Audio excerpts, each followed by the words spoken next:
Salmo 113, versículos del 0 al 9. Así dice el Señor: Aleluya, alabad, siervos de Jehová, alabad el nombre de Jehová. Sea el nombre de Jehová bendito desde ahora y para siempre. Desde el nacimiento del sol hasta donde se pone, sea alabado el nombre de Jehová. Excelso sobre todas las naciones es Jehová, sobre los cielos su gloria. ¿Quién como Jehová nuestro Dios, que se sienta en las alturas, que se humilla a mirar en el cielo y en la tierra?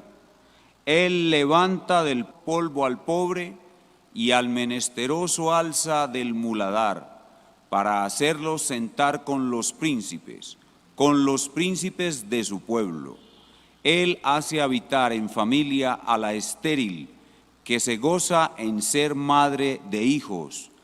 Aleluya. Y todo el pueblo responde: amén. El contexto del Salmo 113 lo podemos ubicar analizando los 3 salmos aleluya, del 111 al 113. Los 3 están en el corazón del libro de los Salmos y nos hablan, como todo el libro de los Salmos, de la sabiduría para alabar a Dios en el culto público. De eso trata el libro de los Salmos. Es un libro de sabiduría. ¿Pero qué tipo de sabiduría? La sabiduría para alabar a Dios en el culto público. El Salmo 111 es un llamado a alabar a Dios con sabiduría. Vean conmigo el verso 10 del Salmo 111. El principio de la sabiduría es el temor de Jehová. Buen entendimiento tienen todos los que practican sus mandamientos. De nada sirve alabar a Dios si no obedecemos sus mandamientos. El Salmo 112 nos muestra cómo luce un hombre que alaba a Dios con sabiduría. Y el Salmo 113 continúa hablando de alabar a Dios con sabiduría. Continúa hablando de la sabiduría en la alabanza a Dios. Y lleva el mensaje de los 3 salmos aleluya a un final. Lleva la alabanza a Dios a su punto más alto. La máxima alabanza a Dios es alabar a Dios por su redención.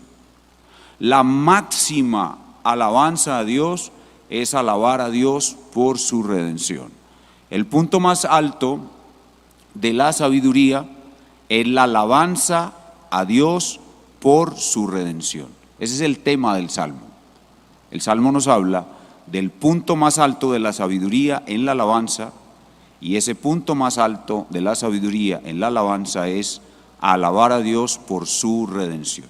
Por eso hemos titulado el Salmo esta noche, La sabiduría en la suprema alabanza. La sabiduría en la suprema alabanza. Y 2 cosas nos muestra este Salmo sobre esta sabiduría en la suprema alabanza. La primera es su llamado. Su llamado. La sabiduría nos llama a alabar a Dios en forma suprema. Y número 2, sus razones.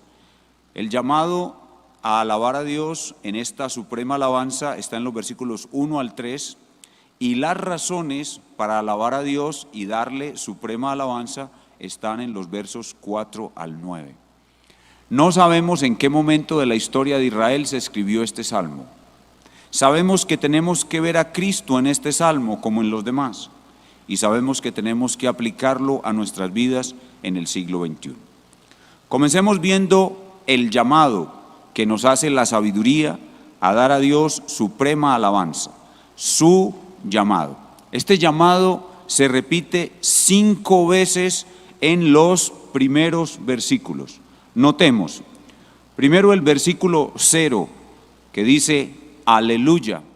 Aleluya es alabemos a Jehová, o alaba a Jehová, o alabemos a Jehová. Ahora, ¿quiénes debemos alabar a Jehová? ¿A quiénes se les hace esta invitación? Verso 1a. Alabad, siervos de Jehová. Esta invitación a alabar a Dios en forma suprema se les hace a los siervos de Jehová o a los esclavos de Jehová. Y eso es lo que nosotros somos. Los hebreos antes fueron esclavos del faraón, ahora son esclavos de Jehová, porque Jehová los libertó y los compró. Y por tal razón ellos le deben alabanza a Jehová. Entonces la invitación a alabar. ¿Quiénes deben alabar? Sus siervos. ¿Qué deben alabar de Jehová? Versículo 1b. Alabad el nombre de Jehová. Cuando la Biblia nos habla del nombre de Jehová, nos está hablando de su ser, el ser de Jehová. El nombre es el ser de Jehová. ¿Qué debemos alabar de su ser? Verso 2. Sea el nombre de Jehová bendito. Debemos alabarlo porque Él es bendito. Bendito significa bueno infinitamente, sin mal alguno, bienaventurado y feliz. Y ahora, ¿cuándo debe ser alabado Jehová? Versículo 2b. Desde ahora y para siempre. Jehová debe ser alabado eternamente. ¿En qué lugar debe ser alabado Jehová? Verso 3. Desde el nacimiento del sol hasta donde se pone. Desde el nacimiento del sol hasta donde se pone, es decir, en toda la tierra. Este es un lenguaje poético que está describiendo cómo lo vemos nosotros los seres humanos. Todos nosotros sabemos que el sol está quieto, pero esto es un lenguaje fenomenológico, poético, que describe lo que la persona ve. Entonces, desde el nacimiento del sol hasta donde se pone significa toda la tierra. Entonces, en 5 ocasiones, en estos primeros 3 versículos, la sabiduría nos hace un llamado a hacer a Dios una alabanza suprema. Pero ahora vienen las razones. ¿Cuáles son las razones que nosotros debemos tener en mente para poder dar a Dios una suprema alabanza? Y ese es el segundo punto del Salmo. ¿Cuáles son sus razones? Son 3 razones. 3 razones que cuando las tenemos en el corazón, nosotros alabamos a Dios públicamente dándole una suprema alabanza.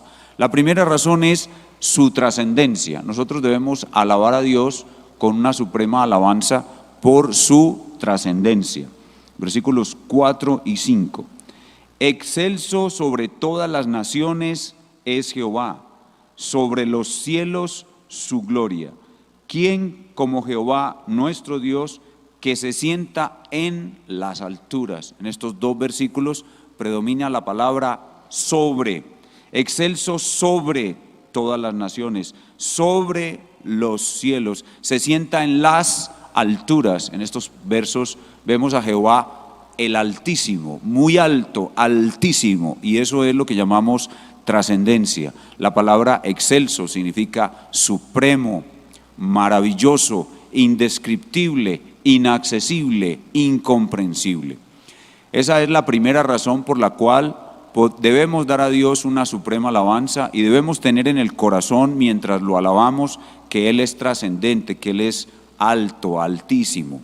Pero ahora viene todo lo contrario. La otra razón por la cual debemos adorar a Dios y alabarlo con suprema alabanza es lo contrario de trascendencia, que es inmanencia.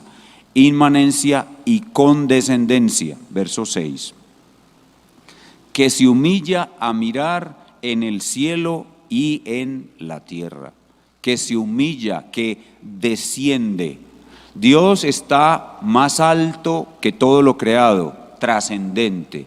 Pero Él se humilla a mirar, es decir, desciende al cielo y sigue descendiendo y desciende hasta la tierra y desciende hasta estar con sus siervos. Recuerden a quienes se les hace la invitación, a sus siervos, a que lo alaben, porque Él está altísimo, pero no solamente Él está altísimo, sino que Él está cerca, muy cerca. Él desciende y está al lado de ellos. Eso significa inmanencia. Y desciende condescendientemente, Él condesciende, desciende para ayudarlos, desciende para darles su favor, su amor, su cuidado, y eso es lo que llamamos su inmanencia. Inmanencia es cercanía, trascendencia es altura, lejanía, diferencia, incomprensibilidad, inaccesibilidad, eso es trascendencia. Pero inmanencia es cercanía, comunión, compañerismo. Y esos dos atributos, la trascendencia, la inmanencia y condescendencia, ambientan el corazón para darnos la razón más importante por la cual debemos dar a Dios suprema alabanza, que es la redención. Entonces, la trascendencia de Dios nos prepara. Nuestro Dios es muy grande, la inmanencia de Dios muy alto, la inmanencia de Dios, nuestro Dios es muy cercano a nosotros, pero ¿para qué Él está cercano? ¿Cuál es el propósito que Él tiene al condescender, al descender, a estar con nosotros? Y por lo cual debemos dar alabanza, es la redención.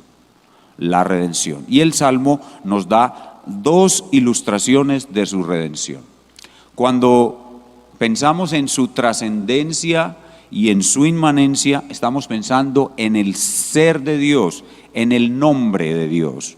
Dice, siervos de Jehová, alabad el nombre de Jehová. Es decir, en términos teológicos, estamos pensando en la teología propia, en los atributos de Dios y el ser de Dios.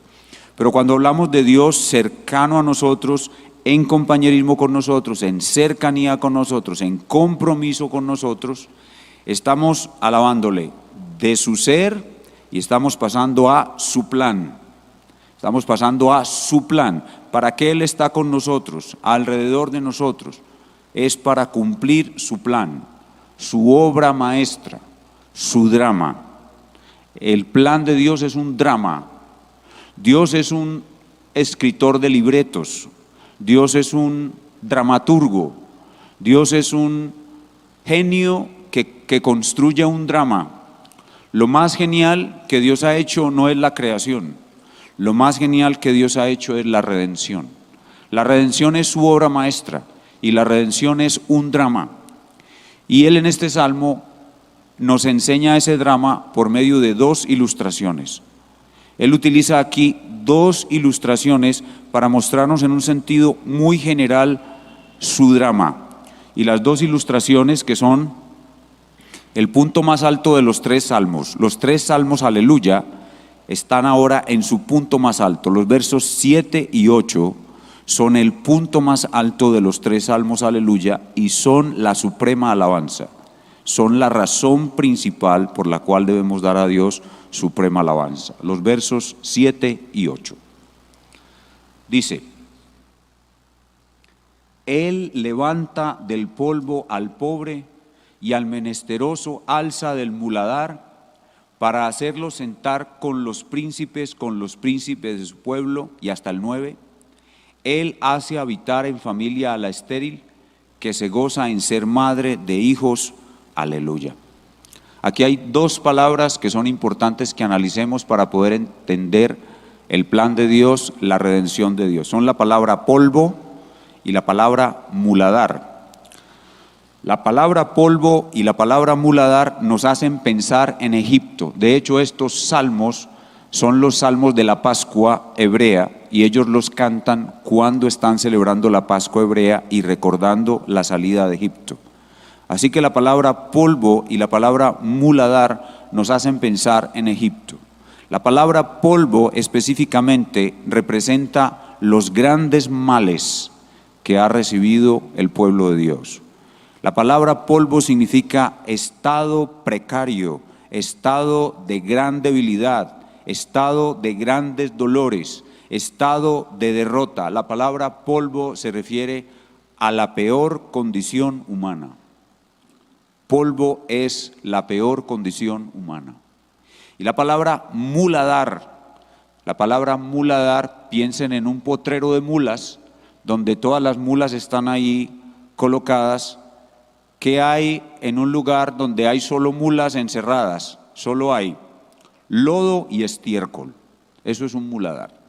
Un muladar es un lugar seco, sucio, donde se acumula solo lodo, estiércol y nada que haya ahí es servible, nada que haya ahí sirve para algo.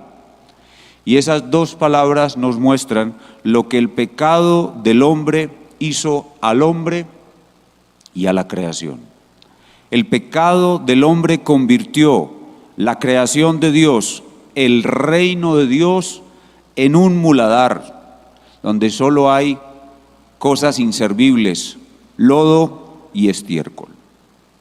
Y la sabiduría de Dios, la obra maestra de Dios, por la cual nosotros le debemos dar a Él suprema alabanza, consiste en convertir ese muladar otra vez en el reino de Dios. Eso es la redención. La redención es convertir el muladar en que el pecado convirtió al hombre y a la creación otra vez en el reino de Dios. Por eso el Salmo dice que la redención de Dios convierte a un menesteroso en un príncipe. Eso es la redención de Dios. Es convertir al menesteroso en un príncipe. Así que la redención es el drama de Dios. Algunos lo llaman el drama de la redención. El drama de la redención tiene 3 actos. Acto número 1, Dios crea su reino, Dios crea el mundo y todo es bueno en gran manera. Acto número 2, Dios incluye el mal en su plan. El mal entra y convierte el mundo y al hombre en polvo y en un muladar. Acto número 3, Dios destruye todo el mal por medio de la cruz. Lo hace en 2 etapas. Con la muerte en la cruz destruye el mal espiritualmente en su pueblo y con su segunda venida destruirá para ellos para siempre todo tipo de mal, y a los que se opusieron a la cruz los arrojará al supremo mal, que es el infierno. Fin de la obra. Ese es el drama de Dios.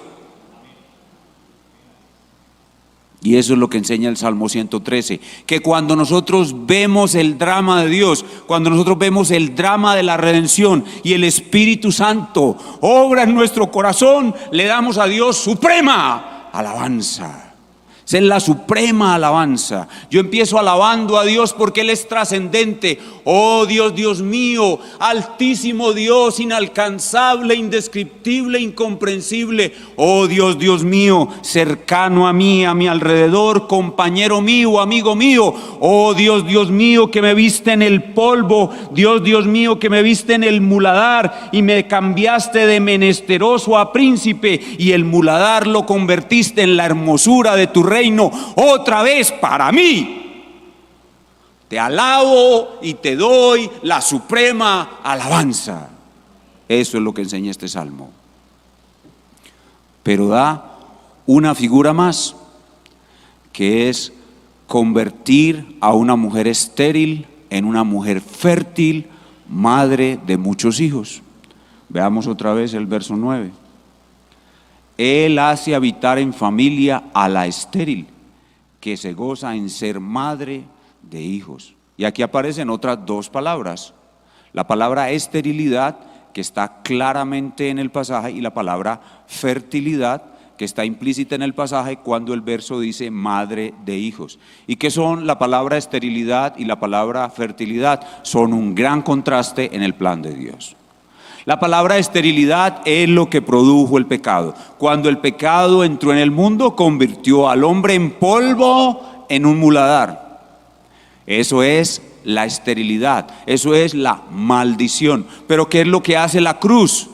Quita la esterilidad y produce fertilidad. Es restauración. Y este pasaje viene de Ana, la madre de Samuel, en 1 de Samuel, donde ella es la que cita estas palabras.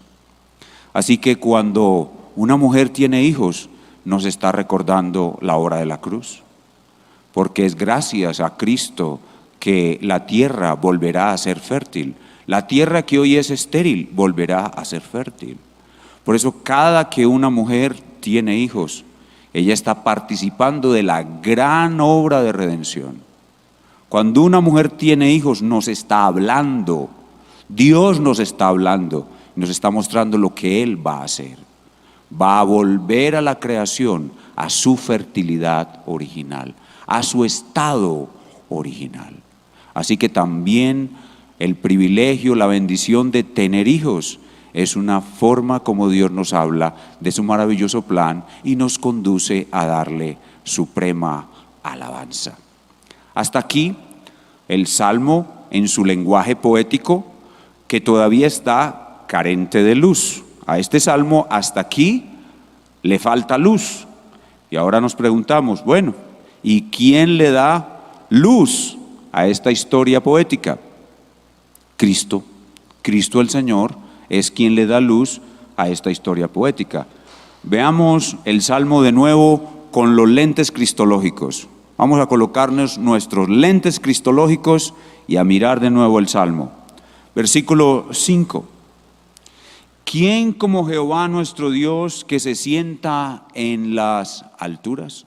Si correlacionamos todo lo que dijimos, trascendencia, inmanencia y redención, y miramos otra vez el versículo 5, ¿de qué nos está hablando el versículo 5? De la segunda persona de la Trinidad, eternamente preexistente, preencarnado, quien como Jehová nuestro Dios estaba en lo más alto de las alturas y su Padre le ordenó que descender. Versículo 6. Que se humilla a mirar en el cielo y en la tierra. No se humilló a mirar desde allá arriba, vino a mirar aquí abajo. El verso 6 nos muestra la encarnación del Señor Jesucristo. Cristo, la encarnación, es la máxima inmanencia. Cristo, la encarnación de Cristo es la máxima inmanencia. Pero el contenido, el tenor del pasaje, el tenor del Salmo nos obliga a pensar, bueno, ¿y para qué ocurrió la encarnación? ¿Para qué se produjo la máxima inmanencia? Para hacer redención. Y la redención la asociamos con la palabra expiación. La encarnación ocurrió para que hubiera expiación. ¿Qué es la expiación? La cruz, la muerte sustitutiva de Cristo que cancela la deuda penal que el pecador sustituido tiene con la justicia de Dios y le asegura una salvación perfecta y le asegura la restauración completa de la tierra. Y eso es redención. La expiación produce redención. Verso 7. El verso 7 ya nos coloca de pleno en la redención. Él levanta del polvo al pobre. Ya ustedes pueden entender esto fácilmente. Eso es redención. Y al menesteroso lo alza del muladar para hacerlo sentar con los príncipes de su pueblo. Eso es redención. Y vamos al Nuevo Testamento entonces, y el Nuevo Testamento nos explica con mayor luz la obra de redención. Veamos Hebreos capítulo 2, versículos 14 y 15. Hebreos capítulo 2, versículos 14 y 15. Dice, así que por cuanto los hijos participaron de carne y sangre, él también participó de lo mismo, encarnación, que se humilla, que desciende, máxima inmanencia, para destruir por medio de la muerte, expiación. ¿A quién? Al que tenía el imperio de la muerte, esto es, al diablo, al que convirtió el reino de Dios en un muladar. Verso 15, y librar, eso es redención, a todos los que por el temor de la muerte estaban durante toda la vida sujetos a servidumbre, eso es esclavitud. Y cuando hablamos de una esclavitud, que fuimos liberados de esclavitud, estamos hablando de redención. Hebreos capítulo 10, versículo 14, Hebreos capítulo 10, versículo 14 nos muestra esa obra de redención y su alcance. Hebreos 10, 14. Dice, porque con una sola ofrenda, esto es la cruz, la ofrenda del cuerpo de Cristo en la cruz, hizo, tiempo pasado, perfectos, eso es redención completada, para siempre una redención y santificación eterna, a los santificados. pecados. La expiación nos saca de Egipto. La expiación nos lleva a la tierra prometida. La expiación nos saca del muladar y nos lleva hasta el trono de Dios. La expiación nos saca de la esterilidad a la fertilidad, y no solamente a nosotros los seres humanos, sino a toda la creación. Veamos Colosenses capítulo 1, versículos 19 y 20. Colosenses 1, 19 y 20. Por cuanto agradó al Padre que en él habitase toda plenitud, y por medio de él reconciliar consigo todas las cosas, así las que están en la tierra como las que están en los cielos, haciendo la paz mediante la sangre de su cruz. La cruz reconcilia toda la creación. La cruz vuelve la creación a su estado de perfección original. Juan, Evangelio de Juan, capítulo 1, versículo 29. La cruz restaura la creación, la cruz transforma la creación de un muladar al reino de Dios perfecto. La cruz lleva al hombre del polvo al trono de la gracia para vivir eternamente en él. Juan 1:29, el siguiente día vio Juan a Jesús que venía a él y dijo: he aquí el Cordero de Dios que quita el pecado del mundo. ¿Cuál es la razón entonces por la cual debemos dar suprema alabanza a Dios? La razón es la cruz.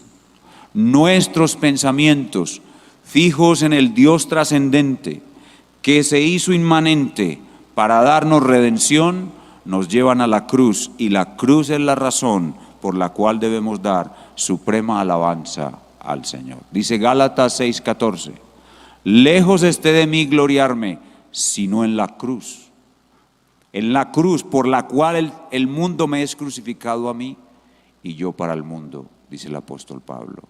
Lejos me glorío, en nada me glorío, lejos esté de mí gloriarme, sino en la cruz del Señor Jesucristo, por quien el mundo, todo lo que existe, me es crucificado a mí y yo para el mundo. Ese es el mensaje del Salmo 113. Hay una suprema alabanza que debemos dar a Dios, y esa suprema alabanza le podemos dar a Dios cuando comprendemos mejor la obra de la cruz. La obra de la cruz es llevar el hombre del polvo, de lo peor, a la perfección.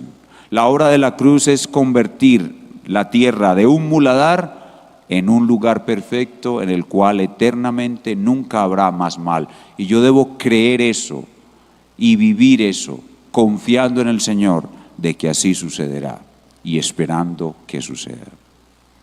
¿Cuál es la aplicación del Salmo 113 para nosotros? La aplicación es dar a Dios suprema alabanza. Y atención, la suprema alabanza es congregacional. La suprema alabanza no es privada, la suprema alabanza es pública. El Salmo 113 fue escrito para cantar la congregación. La suprema alabanza es pública. Las personas que dicen ser cristianas y no asisten a una iglesia bíblicamente constituida el domingo, día del Señor, nunca dan a Dios suprema alabanza. La suprema alabanza es pública, congregacional. Por eso el autor de Hebreos dice en Hebreos 10:25, no dejando de congregarnos como algunos tienen por costumbre. Las personas que son creyentes y no se congregan, no dan a Dios suprema alabanza. Y el Salmo 113 nos dice que es necesario dar a Dios suprema alabanza. Y solo se le rinde a Dios suprema alabanza en medio de los santos, cantando con ellos la grandeza del Dios trascendente, la grandeza del Dios inmanente y la grandeza de su redención, la obra de la cruz. Así que todo el que deja de adorar a Dios congregacionalmente no está rindiendo a Dios suprema alabanza.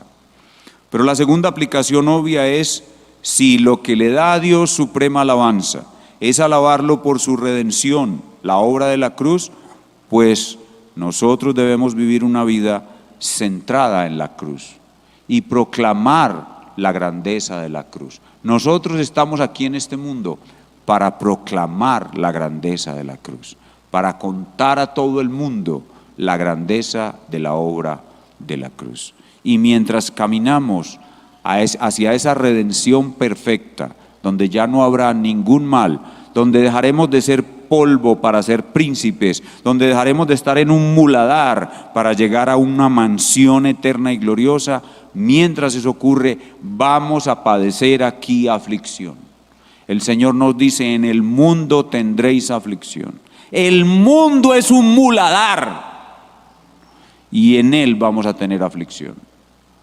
Pero Él nos dice: confiad, como nos decía el Señor a través del pastor Alejandro el domingo, que le decía a Jairo, cuando esa situación parecía que iba a acabar definitivamente con la vida de su hijita, le decía el Señor a Jairo: no temas, solamente cree. Hermano, ¿crees que este muladar se va a convertir en un palacio? ¿Lo crees? Si lo crees, entonces soporta las aflicciones mientras vives en este muladar y escucha lo que el Señor te dice.